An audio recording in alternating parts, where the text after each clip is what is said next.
أعوذ بالله من الشيطان الرجيم.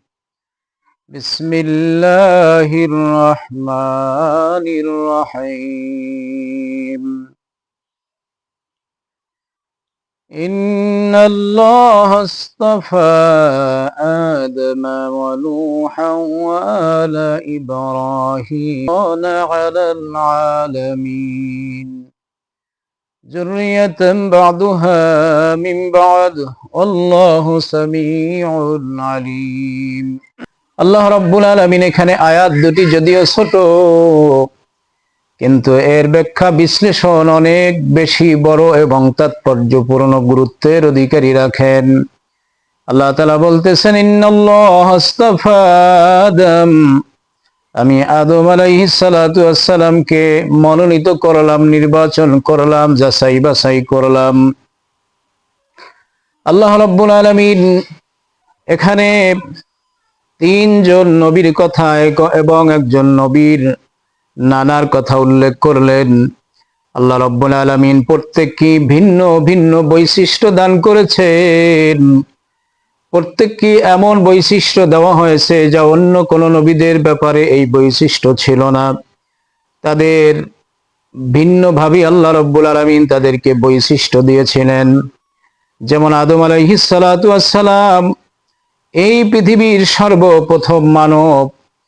আদম আলাইহিস সালাতু ওয়াসসালামকে দিয়েই মানব সভ্যতা দুনিয়াতে প্রসারিত হয়েছে, বিস্তার লাভ করেছে। আদম আলাইহিস সালাতু ওয়াসসালাম দিয়েই সারা পৃথিবীতে কোটি কোটি, সহস্র কোটি, মিলিয়ন, ট্রিলিয়ন কোটি মানুষ পৃথিবীর বুকে এসেছে।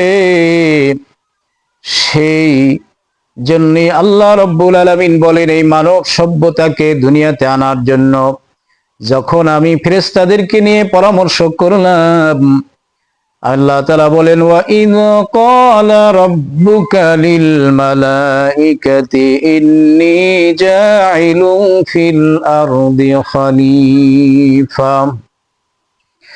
জিন জাতিরা পৃথিবীতে অন্যায়, অত্যাচার, মারামারি, কাটাকাটি, হানাহানি করার পরে আল্লাহ রাব্বুল আলামিন তাদেরকে এই জমিন থেকে পাহাড় পর্বতে উঠায়া দিয়া আল্লাহ রাব্বুল আলামিন নতুন জাতি গঠন করার জন্য ফেরেশতাদেরকে নিয়ে পরামর্শ করলেন।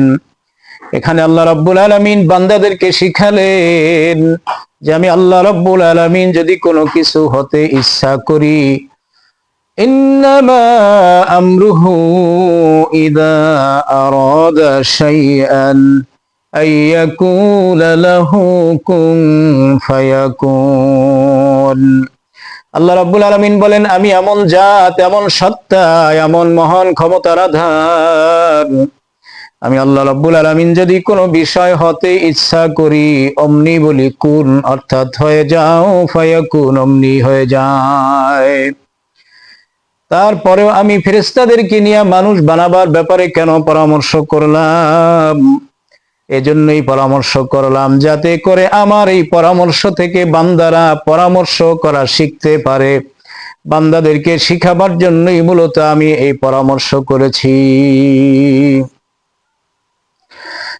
আল্লাহ রাব্বুল আলামিন যখন বললেন, ওয়া ইয ক্বালা রাব্বুকা লিল মালাইকাতি ইন্নী জাইলুন ফিল আরদি খলিফা, তখন ফেরেশতারা জবাবে বললেন, ক্বালু আতাজআলু ফিহা মান ইউফসিদু ফিহা ওয়া ইউসফিকুদ দিমা ওয়া নাহনু নুসাব্বিহু বিহামদিকা ওয়া নুকদ্দিসু লাক ক্বালা ইন্নী আ'লামু মা লা তা'লামুন। আল্লাহ রাব্বুল আলামিন যখন বললেন, হে আমার ফেরেশতারা, আমি দুনিয়াতে একদল আমার প্রতিনিধি বানাতে চাই, তোমরা এই ব্যাপারে কি মত পোষণ করো? তারা বললেন, ক্বালু আতাজআলু ফিহা মান ইউফসিদু ফিহা, যদি আপনি খলিফা দুনিয়াতে প্রেরণ করেন, তারা সেখানে দাঙ্গা হাঙ্গামা, মারামারি, কাটাকাটি, রক্তপাত করবে। ওয়া ইয়াসফিকুদ দিমা, তারা রক্তপাত করবে।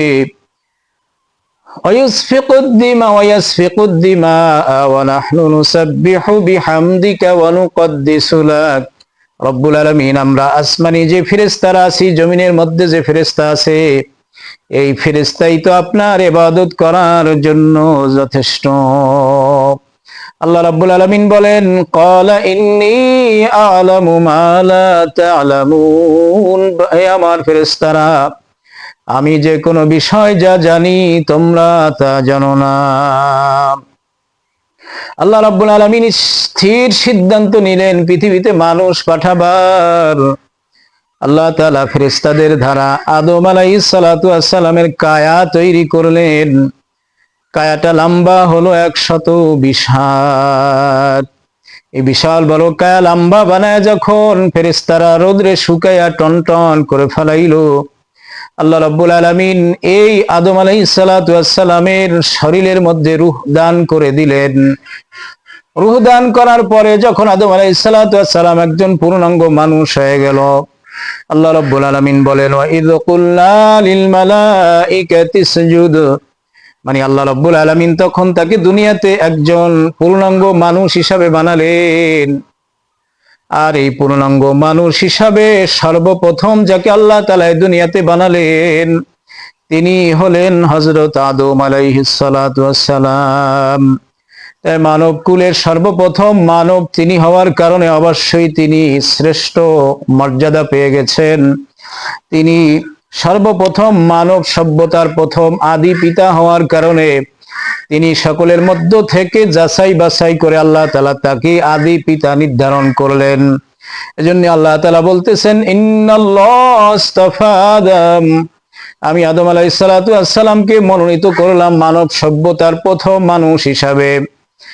আর এই পৃথিবীতে আমরা জান্নাতের জন্য আল্লাহ রাব্বুল আলামিনের হুকুম আহকাম মেনে চলি, আর জাহান্নাম থেকে বাঁচবার জন্য আমরা গুনাহ থেকে বেঁচে চলি। আল্লাহকে ভয় যতটুকু আমরা করা সম্ভব আল্লাহ আমাদেরকে দিয়া যতটুকু করান আমরা করি। কিন্তু আমরা জীবিত অবস্থায় ইন্তেকালের আগে কেউ জান্নাতে যেতে পারবো না। কিন্তু এমন একজন বিশেষ ব্যক্তি ছিলেন আমাদের আদি পিতা আদম আলাইহিস সালাতু ওয়াস সালাম, তিনি ইন্তেকালের আগেই জান্নাতের ভিতরে বসবাস করেছিলেন। এজন্য আল্লাহ তাআলা বলতেছেন, ইন্নাল্লাহ আস্তাফা আদম, মৃত্যুর আগে জান্নাতের মধ্যে বসবাস করার জন্য আমি মানব কুলের মধ্য থেকে একজনকে নির্ধারিত করলাম। তিনি হলেন তোমাদের আদি পিতা আদম আলাইহিস সালাতু ওয়াস সালাম। এ সমস্ত কারণেই তাকে নির্ধারণ করা হয়েছে, মনোনীত করা হয়েছে। আর জান্নাত থেকে সর্বপ্রথম দুনিয়াতে আসার ব্যাপারেও যিনি প্রথম ছিলেন তিনিও ছিলেন আদম আলাইহিস সালাতু ওয়াস সালাম। হজের কার্যক্রমের মধ্যে আরাফার ময়দানে অবস্থানের ক্ষেত্রে সেখানে সম্পূর্ণ কার্যক্রমটাই হযরত আদম এবং হাওয়া আলাইহিস সালাতু ওয়াস সালামকে নিয়ে, অর্থাৎ দীর্ঘ সময় দুজন দুদিকে থাকার পরে যেই জায়গায় একত্রিত হলেন সেই জায়গাটার নাম ছিল আরাফার ময়দান, অর্থাৎ পরিচিতির স্থান। পরিচিতির স্থানটাকে আদম এবং হাওয়া আলাইহিস সালাতু ওয়াস সালামের পদাঙ্ক অনুসরণের কারণে, সেখানে পদধূলি পড়ার কারণে আল্লাহ তাআলা ওই ময়দানকে এত বরকতময় করে দিলেন।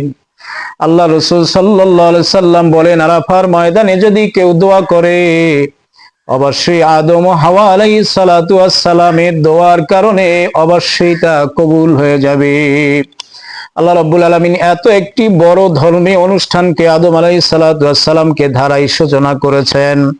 সুতরাং এই সমস্ত কারণেই আল্লাহ তাআলা বলেছেন, ইন্নাল্লাহ আস্তাফা আদম, আমি আদম আলাইহিস সালাতু ওয়াস সালামকে মনোনীত করলাম, নির্বাচন করলাম, যাচাই বাছাই করলাম সকলের মধ্য থেকে এই পদমর্যাদা দেওয়ার জন্য। আল্লাহ রাব্বুল আলামিন এর পরে বলতেছেন, ওয়া নূহা, এবং নূহ আলাইহিস সালাতু ওয়াস সালামকে আমি মনোনীত করলাম। নূহ আলাইহিস সালাতু ওয়াস সালামকে আল্লাহ তাআলা এত বিশেষ মর্যাদায় ভূষিত করেছেন, এমন কিছু বৈশিষ্ট্য নূহ আলাইহিস সালাতু ওয়াস সালামকে দিয়েছেন যা অন্য কোন নবীকে এই বৈশিষ্ট্য দেওয়া হয় নাই। অবশ্য আমরা যেন এখান থেকে উল্টা না বুঝি যে বৈশিষ্ট্যের কারণে তারা বিশ্ব নবী সাল্লাল্লাহু আলাইহি সাল্লামের চাইতেও বড় হয়ে গেছেন, বিষয়টা এমন না। এই পৃথিবীতে এক এক মানুষের মধ্যে আল্লাহ তাআলা এক এক গুণ দিয়ে রাখছেন, ঠিক নবীদের মধ্যেও আল্লাহ তাআলা এক এক নবীদের মধ্যে এক এক গুণ দিয়ে রাখছেন। সুতরাং সেই বিশেষ গুণের ব্যাপারে হযরত নূহ আলাইহিস সালাতু ওয়াস সালামের কথা আল্লাহ তাআলা উল্লেখ করেছেন। হযরত আদম আলাইহিস সালাতু ওয়াস সালাম থেকে নিয়ে নূহ আলাইহিস সালাতু ওয়াস সালাম পর্যন্ত এই দীর্ঘ সময়ের ভিতরে অনেক মানুষ দুনিয়াতে জন্মগ্রহণ করলো। আদম আলাইহিস সালাতু ওয়াস সালামের বংশ বিশাল বংশ হয়ে গেল, মানব সভ্যতা বিস্তার লাভ করলো। অবশেষে নূহ আলাইহিস সালাতু ওয়াস সালাম তার রিসালাত এবং নবুয়তের দাওয়াত নিয়ে যখন দুনিয়াতে আসলো, তিনি মানুষদেরকে ৯৫০ বছর দাওয়াত দেওয়ার পরে মাত্র ৮০ জন লোক ইসলাম গ্রহণ করার কারণে নূহ আলাইহিস সালাতু ওয়াস সালাম রাগান্বিত হয়ে গেলেন। দীর্ঘ সময় দাওয়াত দেওয়ার পরেও যখন মানুষ ইসলামের এই সুশীতল ছায়াতলে আসতেছিল না, তখন আল্লাহ রাব্বুল আলামিনের কাছে তিনি দোয়া করলেন, রব্বুল আলামিন, তোমার এই আদম সন্তান, তোমার বান্দারা তোমার প্রতি ঈমান আনতেছে না, বিদায় তুমি তাদেরকে ধ্বংস করে দাও। আল্লাহ রাব্বুল আলামিন তাদেরকে ধ্বংস করে দেওয়ার জন্য সিদ্ধান্ত করলেন। আর এই ধ্বংস করে দেওয়ার যেই মাধ্যমে তিনি ধ্বংস করে দিতে চাইলেন তা ছিল নূহ আলাইহিস সালাতু ওয়াস সালামের প্লাবন। নূহ আলাইহিস সালাতু ওয়াস সালামকে জানাই দিলেন, তুমি বিশাল বড় কিস্তি তৈরি করো। এই বিশাল বড় কিস্তি তৈরি করার পরে সিস্টেম বলে দিলেন, যেদিন বন্যা হবে সেদিন আমার তরফ থেকে তোমাদেরকে ইঙ্গিত দেওয়া হবে, তখন বুঝবে যে আল্লাহর তরফ থেকে এরকম বন্যা আসবে। সেই বন্যার সিগন্যাল পেয়ে তোমরা তোমাদের আত্মীয় স্বজন সহ, অর্থাৎ তোমার প্রতি যারা ঈমান এনেছে তাদেরকে নিয়ে এই জাহাজে উঠবে, বাকিদেরকে আমি মেরে ফেলবো। এই যে বিশাল বড় বন্যার কারণে সব শেষ হয়ে গেল, আবার পুনরায় আল্লাহ তাআলা এই মানব সভ্যতার মধ্যে ঈমানদার মানুষ এবং ঈমানদার থেকে নূহ আলাইহিস সালাতু ওয়াস সালাম থেকে আবার বংশ পরস্পরে দুনিয়া আবার ভরে গেল। এজন্যই বলা হয়েছে হযরত নূহ আলাইহিস সালাতু ওয়াস সালামকে, হযরতে নূহ আলাইহিস সালাতু ওয়াস সালামকে দ্বিতীয় আদম বলা হয়। কারণ আদম আলাইহিস সালাতু ওয়াস সালামের সময়ও দুনিয়াটা যেরকম মানব শূন্য ছিল, কোথাও মানব ছিল না, মানুষ ছিল না, শুধু আদম আলাইহিস সালাতু ওয়াস সালাম ও হাওয়া আলাইহিস সালাতু ওয়াস সালাম দুজনই ছিল। ঠিক নূহ আলাইহিস সালাতু ওয়াস সালামের সময় তার প্রতি ঈমান আনা কয়েকজন লোক ব্যতীত সমস্ত মানুষ ধ্বংস হয়ে গেল। সেই কারণে হযরতে নূহ আলাইহিস সালাতু ওয়াস সালামকে দ্বিতীয় আদম বলা হয়। মানব জীবনের বংশ বিস্তারের ক্ষেত্রে আদম আলাইহিস সালাতু ওয়াস সালামের এটা ছিল তার দ্বিতীয় আদম হওয়ার মর্যাদা।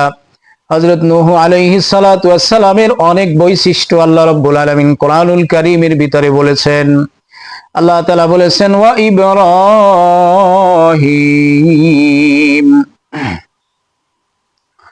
ওয়া আলা ইব্রাহিম। আল্লাহ রাব্বুল আলামিন প্রত্যেক নবীর নামের ব্যাপারে এরকম হযরত নূহ আলাইহিস সালাতু ওয়াস সালামের কথা বলেছেন। হযরত ইব্রাহিম আলাইহিস সালাতু ওয়াস সালামের এখানে নামের পূর্বে যে ওয়া আলা বলা হয়েছে, এখানে বংশধরদেরকে বোঝানো হয়েছে। অর্থাৎ আরব দেশের একটি ভাষা অলংকার ছিল, যখন কোনো সম্ভ্রান্ত পরিবারের কথা বলা হয় তখন আলা শব্দ ব্যবহার করা হয়। অর্থাৎ এটি সম্ভ্রান্ত লোকদের ব্যাপারে এই শব্দগুলি ব্যবহার করা হয়। আল্লাহ রাব্বুল আলামিন সেই ভাষার অলংকার হিসাবে হযরতে ইব্রাহিম আলাইহিস সালাতু ওয়াস সালামের নামের পূর্বে আল শব্দ ব্যবহার করে সম্মানিত তার বংশধরদেরকে বোঝানো হয়েছে। অর্থাৎ ইব্রাহিম আলাইহিস সালাতু ওয়াস সালামকে সম্মানিত বংশের সাথে এজন্যই তুলনা করা হয়েছে। ইব্রাহিম আলাইহিস সালাতু ওয়াস সালামের বংশ থেকে অনেক অনেক নবী পয়গম্বর এই দুনিয়াতে এসেছেন, সুতরাং তাকে মর্যাদাশীল হিসাবে এই আল শব্দ ব্যবহার করা হয়েছে। ইব্রাহিম আলাইহিস সালাতু ওয়াস সালামের বিশেষ গুণের মধ্যে ছিল যে হযরত ইব্রাহিম আলাইহিস সালাতু ওয়াস সালাম সারা মুসলিম জাহানের মুসলিম জাতির পিতা ছিলেন। মিল্লাতা আবিকুম ইব্রাহিম ওয়া সাম্মাকুমুল মুসলিমিন। আল্লাহ রাব্বুল আলামিন বলেন, এই পৃথিবীতে একমাত্র একজনই নবী যাকে আমি মুসলিম জাতির পিতা বানায় দিয়েছি।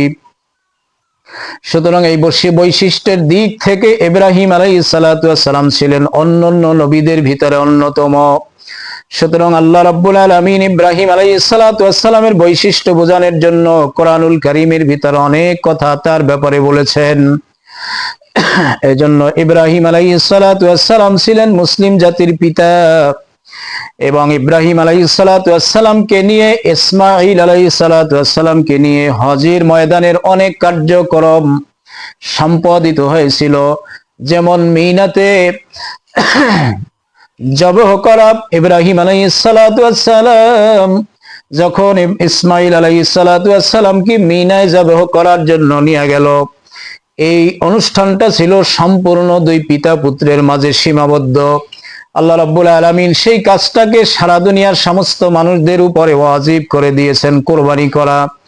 সুতরাং আল্লাহ রাব্বুল আলামিন এই হজের অনুষ্ঠানাদির মাধ্যমে, অন্যান্য কার্যক্রমের মাধ্যমে হযরত ইব্রাহিম আলাইহিস সালাতু ওয়াস সালামকে অন্যতম সম্মানে ভূষিত করেছেন। আল্লাহ তাআলা এজন্যই বলেছেন, ইন্নাল্লাহ আস্তাফা আদামা ওয়া নূহা ওয়া আলা ইব্রাহিমা ওয়া আলা ইমরান আলাল আলামিন। আল্লাহ রাব্বুল আলামিন বলেন, এদেরকে আমি বিশ্ব জগতের মধ্যে শ্রেষ্ঠত্ব দিয়া দুনিয়াতে পাঠাইছি। আল্লাহ রাব্বুল আলামিন 233 নং আয়াতের শেষের দিকে বলেন, ওয়া আলা ইমরান আলাল আলামিন। আল্লাহ রাব্বুল আলামিন বলেন, আমি ইমরান আলাইহিস সালাতু ওয়াস সালামকে বিশ্বের মধ্যে শ্রেষ্ঠত্ব দান করেছি এমন এক পুত্র সন্তানের মাধ্যমে। অর্থাৎ ইমরান আলাইহিস সালাতু ওয়াস সালামের স্ত্রী যখন নিয়াত করলেন, সামনের দিকে সে আলোচনা আসতেছে, বলা হয়েছে, ইদ ক্বালাত ইমরাতু ইমরান রাব্বি ইন্নী নাযারতু লাকা মা ফি বাতনি মুহাররারান ফাতাকাব্বাল মিন্নি। ইমরান আলাইহিস সালাতু ওয়াস সালামের স্ত্রী যখন নিয়াত করলেন, হে প্রভু, তুমি যদি আমার গর্ভে একটি সন্তান দান করো, তাহলে আমি সেই সন্তানকে কাবা ঘরের খেদমতের জন্য, তোমার ঘরের খেদমতের জন্য আমি দান করে দিব। আল্লাহ রাব্বুল আলামিন তাদের থেকে এই আরজু, এই মোনাজাতকে কবুল করলেন এবং এক কন্যা সন্তান তাদেরকে দিয়ে দিলেন। ইন্নাকা আনতাস সামিউল আলিম। আল্লাহ তাআলা বলতেছেন, যখন ইমরানের স্ত্রী আমার কাছে সন্তান চাইল, আমি অবশ্যই তাদের এই আরজু, এই মোনাজাতকে শ্রবণ করেছি এবং তাদের আরজুকে পূরণ করে দিয়েছি। সুতরাং যখন সে হামেলা হলো, দিন সময় যখন নির্ধারিত হলো, সন্তান প্রসবের সময় হলো, সন্তান যখন প্রসব করলো, তখন ইমরানের স্ত্রী বলল, ফালাম্মা ওয়াদাআতহা ক্বালাত রাব্বি ইন্নী ওয়াদাআতুহা উনসা। আল্লাহ তাআলা, আমার তো খেয়াল ছিল যে তুমি আমাকে এক পুত্র সন্তান দান করবে, যাতে তোমার ঘরের খেদমত করা তার জন্য সহজ হয়ে যায়। কিন্তু আমি তো দেখছি আমার গর্ভে এক কন্যা সন্তান ছিল, তাই আমি প্রসব করেছি। আল্লাহ রাব্বুল আলামিন বলেন, হে ইমরানের স্ত্রী, আমি রব, আমাকে কোনো কিছু অবহিত করতে হয় না। তোমার গর্ভের ভিতরে আমি মালিক তো কন্যা সন্তান দিয়েছি, সেটা আমাকে বলতে হবে কেন? আল্লাহু আলামু বিমা ওয়াদাআত। তুমি কোন সন্তান, পুরুষ না এরকম মেয়ে সন্তান জন্ম দিয়েছো, তা তুমি জানার আগে আমি আল্লাহ আগে জানি। ওয়ালাইসায যাকারু কাল উনসা। আমি তোমাকে যেই কন্যা সন্তান দান করেছি, এই কন্যা সন্তান তোমার সেই পুরুষ সন্তানের চাইতে উত্তম। ওয়া ইন্নী সাম্মাইতুহা মারইয়াম। আর তার নামকে আমি নিজেই রেখে দিলাম মারিয়াম। ওয়া ইন্নী উঈযুহা বিকা ওয়া যুররিয়াতিহা ওয়া যুররিয়াতাহা মিনাশ শাইতানির রাজীম। আল্লাহ রাব্বুল আলামিন বললেন, আমি তার নাম রেখে দিলাম মারিয়াম, আর তাকে শয়তানের ওয়াসওয়াসা থেকে আমি বাঁচাইয়া দিলাম। আল্লাহ তাআলা বলতেছেন যে যুররিয়াতাম বাদুহা মিন বাদ। এরা একে অপরের বংশধর, এরা একে অপরের সাথে মানে রক্ত সম্পর্কের সাথে জড়িত। যেমন আদম আলাইহিস সালাতু ওয়াস সালাম, নূহ আলাইহিস সালাম, ইব্রাহিম আলাইহিস সালাতু ওয়াস সালাম, ইমরান আলাইহিস সালাতু ওয়াস সালাম, এরা একে অপরের বংশধর। এই বংশ থেকে অনেক নবী রাসূল দুনিয়াতে এসেছিলেন। সুতরাং এই বংশের প্রশংসা করার জন্য আল্লাহ আল শব্দ ব্যবহার করে মানুষদেরকে বুঝিয়েছেন। আল্লাহ তাআলা অন্য একটি শিক্ষা আমাদেরকে এখানে দিয়েছেন, বংশ বলি যদি ভালো হয় তাহলে সেখান থেকে ভালো কিছু আশা করা যায়। যেমন হজরতে আদম আলাইহিস সালাতু ওয়াস সালামের বংশধর ছিলেন হজরতে নূহ আলাইহিস সালাতু ওয়াস সালাম। নূহ আলাইহিস সালাতু ওয়াস সালামের বংশধর ছিলেন হজরতে ইব্রাহিম আলাইহিস সালাতু ওয়াস সালাম। আর তার বংশধর ছিলেন হজরতে ইমরান আলাইহিস সালাতু ওয়াস সালাম। সে ইমরান আলাইহিস সালাতু ওয়াস সালামের সেই বংশের মধ্য থেকেই তার মেয়ে মারিয়াম আলাইহিস সালাতু ওয়াস সালামের গর্ভে আল্লাহ তাআলা এমন এক নবীকে দান করলেন যে নবী ছিলেন ঈসা ইবনে মারিয়াম। ঈসা আলাইহিস সালাতু ওয়াস সালাম কুদরতি ভাবে দুনিয়াতে জন্মগ্রহণ করলেন। ঈসা আলাইহিস সালাতু ওয়াস সালাম যদি আল্লাহ তাআলা তাকে এত মুজিজা দান করেছিলেন যে হযরত ঈসা আলাইহিস সালাতু ওয়াস সালাম মৃত মানুষদেরকে আল্লাহ রাব্বুল আলামিনের হুকুমে জীবিত করতে পারতেন। হযরত ঈসা আলাইহিস সালাতু ওয়াস সালামকে আল্লাহ তাআলা এমন মুজিজা দান করেছিলেন, মাটি দিয়া পাখি বানায়া পাখির মধ্যে ফুৎকার করলে সে উড়ে চলে যেত। হযরত ঈসা আলাইহিস সালাতু ওয়াস সালাম বলে দিতে পারত যে কোন মানুষ কোন সময় গেল কালকে কি দিয়া খানা খেয়েছে অথবা আগামী কালকে কি দিয়া খানা খাবে। আল্লাহ রাব্বুল আলামিন এই মুজিজা তাকে দান করেছিলেন। আল্লাহ রাব্বুল আলামিন এজন্যই বলেছেন, আমি এদেরকে বিশ্ববাসীর উপরে মর্যাদা দান করে দিলাম। বিশ্ববাসীর মধ্যে এই মানুষগুলোকে আমি এমন ভাবে মনোনীত করেছি, বিশ্ববাসীর কোটি সহস্র মানুষদের মধ্যে এই মর্যাদায় কেউ ভূষিত হতে পারে নাই। আল্লাহ রাব্বুল আলামিনের এই কুদরতি ভাবে ফুৎকারের মাধ্যমে ঈসা আলাইহিস সালাতু ওয়াস সালাম ব্যতীত দুনিয়াতে কোনো মানুষ আর আসে নাই। হযরত আদম আলাইহিস সালাতু ওয়াস সালামের দুনিয়ায় আসার যে সিস্টেম, এই সিস্টেমে কোনো মানুষকে আল্লাহ তাআলা দুনিয়াতে আনেন নাই। হযরতে নূহ আলাইহিস সালাতু ওয়াস সালামের এই নবুয়াতি জিন্দেগানিতে যেই ঘটনা ঘটেছিল অন্য কোন নবীর জবানায় এটা ঘটে নাই। হযরত ইব্রাহিম আলাইহিস সালাতু ওয়াস সালামকে আল্লাহ তাআলা জাতির পিতা, মুসলিম জাতির পিতা বানায় দিয়েছেন, অন্য কোন নবীকে বানান নাই। এজন্য আল্লাহ রাব্বুল আলামিন বলেন, আমি তাদেরকে বিশ্ব জাতির জন্য একটি মডেল বা সকলের উপরে তাদের জন্য মর্যাদা নির্ধারিত করে দিলাম। আল্লাহ রাব্বুল আলামিন এজন্য সূরাতু আলে ইমরানের ভিতরে আল্লাহ রাব্বুল আলামিন সেই কথাগুলোকে তুলে ধরেছেন।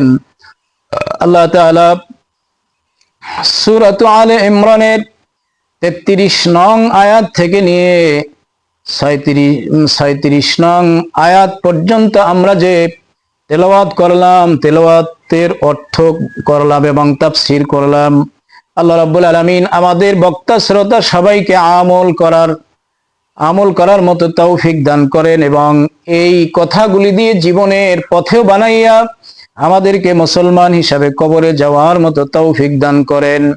সুবহানাকাল্লাহুম্মা বিহামদিকা আশহাদু আল্লা ইলাহা ইল্লা আনতা আস্তাগফিরুকা ওয়া আতুবু ইলাইক।